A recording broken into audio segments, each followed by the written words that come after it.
We are going to be talking about Robux. You might be wondering, what is Robux? Well, it's basically like money, but in Roblox. Just like Play Money and Monopoly. Okay, so Roblox uses a freemium premium model, which basically means that most of the things on Roblox are for free. But if you want anything more than the basics, you're gonna need some Robux.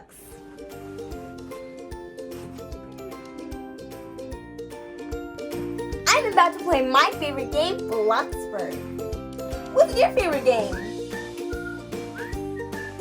You can use Robux for a wide range of things, like special outfits or animations for avatars, unique abilities in games, weapons, and tons of other objects. Now, since we're going to be building a lot in this course, I'm going to buy a value pack.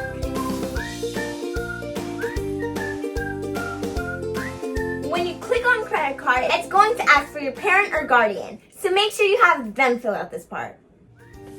Oh, even though I'm buying Robux the most common way, you can also get them as part of a premium membership, trade for them, or have someone pass them on to you, again for real money. Suppose you create your own game. Well, guess what? You can earn Robux, either by charging users to play your game or by charging them to buy items in your game. Robux can take your experience of the Roblox universe to a whole new level. Just you wait and see.